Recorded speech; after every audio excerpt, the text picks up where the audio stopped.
যিশু বলে, আবার পরের পৃষ্ঠা আবার বলছে যিশু, nevertheless I tell you the truth, it is expedient for you that I go away, তাকালো, আই গো এ ওয়ে, জাহারাল ফাসাদু ফিল বারদি ওয়াল বাহরি বিমা কাসাবাত আইদিন নাস। মুসলমান যদি না মানে, মুসলমান যদি পাপের কাজ করে, মুসলমান যদি আপনার জিনা করে, ব্যভিচার করে, এমনই নতুন নতুন ভিডিওর জন্য শাহাদত অফিসিয়ালকে সাবস্ক্রাইব করুন। এক কথায় জলে স্থলে মানুষের কৃতকর্মের জন্য আল্লাহ সুবহানাহু ওয়া তাআলা বলছে, মানুষের পাপ কাজ করার জন্য জলে স্থলে বিপর্যয় ছড়িয়ে দেয় আল্লাহ সুবহানাহু ওয়া তাআলা। অর্থাৎ দুনিয়াতে আযাব আসে, আপনি যদি মুসলমান যদি না মানে কোরআনকে, যদি নামাজ কালাম না করে, নামাজ রোজা না করে, দুনিয়াতে আযাব আসবে, তাই না? দুনিয়াতে আযাব আসবে। কিন্তু আজকে আযাব এসেছে দুনিয়ার মধ্যে, আর আল্লাহ বলছে মানুষের পাপের জন্য আল্লাহ সুবহানাহু ওয়া তাআলা বলছে আমি দুনিয়াতে আযাব পাঠাই, সিরিফ মানুষের কৃতকর্মের জন্য, পাপের জন্য।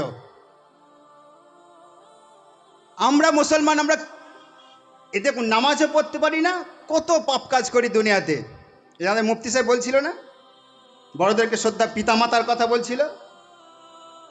অনেক আছে দেখবেন মুসলমান নেশা করে এসে, মদ খেয়ে এসে অহেতুক বিবির উপর, পিতামাতার উপর, ছেলে মেয়ের উপর অহেতুক নির্যাতন করে।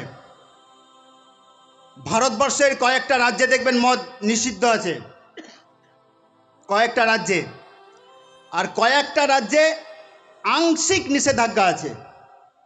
আংশিক নিষেধাজ্ঞা বলতে কি, খেলেও চলে না খেলেও চলে, তাই না? এটাকে বলে আংশিক নিষেধাজ্ঞা। খেলেই ভালো হয় মদ, এরকম একটা ভাব, আংশিক নিষেধাজ্ঞা।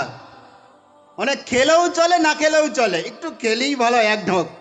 আমাকে বলছে একজন মুসলমান, এক যুবক, মাওলানা সাহেব, আব্দুল হাকিম সাহেব, যদি এক ঢোক টনিক খাই। আমি বলছি টনিক বলতে আমার কি, টনিকের মিনিংস কি? তো আমাকে এরকম দেখাচ্ছে, আচ্ছা বেয়াদব তো। আল্লাহ রসুল বলছে শুনুন, মদ বেশিও হারাম অল্পও হারাম। তিরমিজি শরীফের হাদিস বলছি আমি, মদ বেশিও হারাম অল্পও হারাম। শুনুন,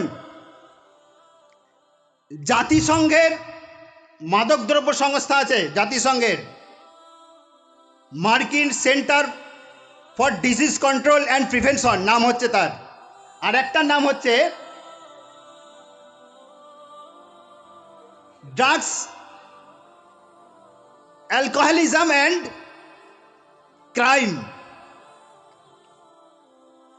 মার্কিন যুক্তরাষ্ট্রের। এরা সমীক্ষা করে দেখেছে যত পৃথিবীতে মার, দাঙ্গা, ধর্ষণ, জিনা, ব্যভিচার, সন্ত্রাস সৃষ্টি হয়, তার পিছনে ৮০% দায়ী করেছে সংস্থাগুলো, মাদকদ্রব্য সংস্থাগুলো। সেমিনার করে সমীক্ষা চালিয়ে তারা রিপোর্ট পেশ করলো, ৮০% দায়ী হচ্ছে মদ। আর ইসলাম ধর্মে মদকে হারাম করা হয়েছে, কথা ঠিক কিনা জোরে বলবেন? ইসলাম ধর্মে মদকে হারাম করেছে। আল্লাহ সুবহানাহু ওয়া তাআলা কোরআনে কারীমের মধ্যে বলছে, ইয়া আইয়ুহাল্লাযীনা আমানু ইন্নামাল খামরু ওয়াল মাইসিরু ওয়াল আনসাবু ওয়াল আজলামু রিজজুম মিন আমালিশ শাইতান ফাজতানিবুহু লাআল্লাকুম তুফলিহুন। আল্লাহ সুবহানাহু ওয়া তাআলা বলছে, হে মুসলমান বান্দাগণ, হে মুমিন বান্দাগণ, হে বিশ্বাসী বান্দাগণ, তোমাদের জন্য মদ, জুয়া হারাম করা হয়েছে, কথা ঠিক কিনা? কি কি হারাম? বুখারীর একটা হাদিসে যাব। আল্লাহ রাসূল সাল্লাল্লাহু আলাইহি সাল্লাম বলছেন, ক্বালা নবী সাল্লাল্লাহু আলাইহি সাল্লাম, কুল্লু শারাবুন আসকারা ফাহুয়া হারামুন। বুখারীর হাদিস বলছি আমি। পাশে মুফতি সাহেব বসে আছে, কিন্তু যদি আমি ভুল বলি এক্ষুনি কিন্তু আমাকে ধরবে। আল্লাহ রসুল সাল্লাল্লাহু সাল্লাম বলছেন, বুখারীর হাদিস, কুল্লু শারাবুন আসকারা ফাওয়া হারামুন। এটা কার কথা বলছি আমি? বিশ্বনবীর প্রফেট মুহাম্মদ সাল্লাল্লাহু আলাইহি সাল্লামের কথা। প্রত্যেকটা নেশা জাতীয় জিনিস যেটা পান করলে নেশা হয়, প্রত্যেক, কুল্লু শব্দ ব্যবহার করেছে আল্লাহ রসুল সাল্লাল্লাহু আলাইহি সাল্লাম হাদিস পাকের মধ্যে। প্রত্যেক নেশা জাতীয় জিনিস হচ্ছে হারাম। কোরআন বলছে মদ, জুয়া হারাম। তাফসীরে লেখা হচ্ছে মদ, জুয়া, সাট্টা, ড্রাগস, হিরোইন, গেঁজা, টোটালটা হারাম একদম। যত নেশা জাতীয় জিনিস আছে এগুলো অবশ্য আমাদের মুসলিম সমাজের যুবকরা অবশ্য একটু অ্যাভয়েড করেই চলে, নাকি বলেন? মুসলিম সমাজের যুবকরা অবশ্য সেইভাবে মদ টাদ খায় না, গেঁজা টেজা খায় না, তাই না? হাসছো কেন? খায় না। শুনুন, আল্লাহ যতক্ষণ নিষেধাজ্ঞা জারি করছে এগুলো থেকে আমাদের দূরে থাকতে হবে। আল্লাহ সুবহানাহু ওয়া তাআলা বলছে ফাজতানিবুহু, তোমরা এই নেশা জাতীয় দ্রব্য থেকে দূরে থাকো। ফাজতানিবুহু, কোরআন, রিজসুম মিন আমালিশ শাইতান, যারা নেশা করে ওটা শয়তানি কার্যকলাপ। নেশা করনেওয়ালা শয়তানি কার্যকলাপ। ফাজতানিবুহু, তোমরা এই থেকে দূরে থাকো। ফাজতানিবু, এটা থেকে তোমরা দূরে থাকো। লাআল্লাকুম তুফলিহুন, তাহলে তোমরা সফলতা অর্জন করবে। এটা আল্লাহর কথা। আর আল্লাহ রসুল সাল্লাল্লাহু আলাইহি ওয়াসাল্লাম টোটালটা একদম হারাম ঘোষণা করেছে। নেশা করে বিবিকে এসে মারছে মদ খেয়ে এসে আমাদের সমাজে। আমি বাস্তব কথা বলছি, ইসলাম গল্প করে না, ইসলাম বাস্তব জিনিস। ইসলামের বাস্তবতা দেখে আজকে পাশ্চাত্য জগৎ ইসলামের দিকে ঝুঁকছে। ছোট্ট একটা বলবো, কিছু গ্রন্থ আছে সেগুলিকে পাশ্চাত্যের বড় বড় ইউরোপ আমেরিকার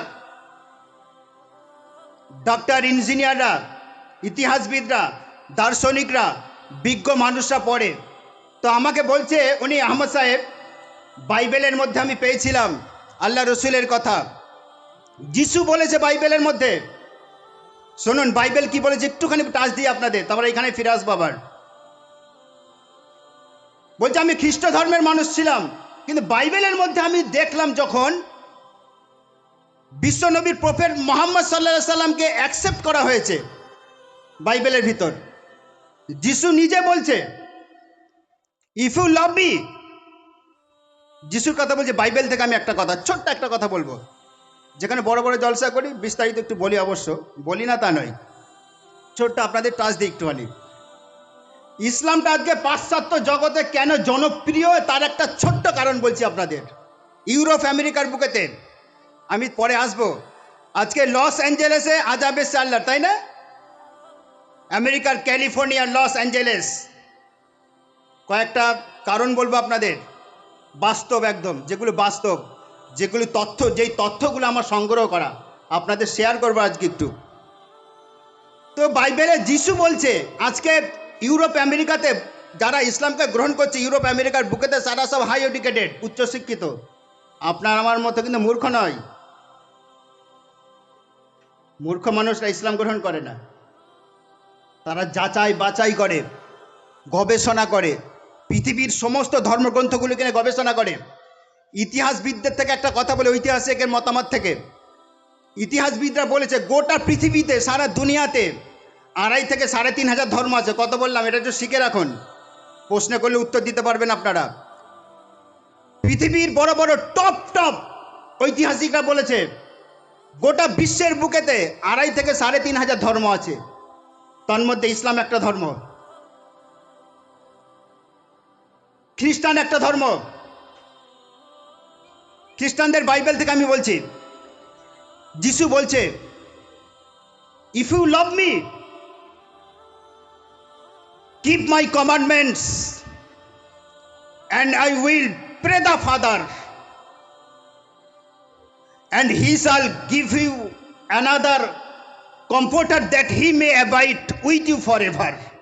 মানে করবো আমি, কিন্তু আমি যে অনার্গাল ইংলিশ বলি মানে না করলে ওই যে বলবেন কি বক্তা আনলে, বক্তা না তক্তা আব্দুল হাকিম সাহেব আমাদের শান্তিপুরের বাড়ি, খুব ঘ্যাম দেখায়। ইমাম কমিটির সভাপতি বলে, টোটাল শান্তিপুরের জেলার অ্যাসিস্ট্যান্ট সেক্রেটারি বলে, বড় বড় লেকচার মারে, কিচ্ছু বুঝতে পারলাম না। বুঝিয়ে বলবো আমি, যিশু কি বলছে।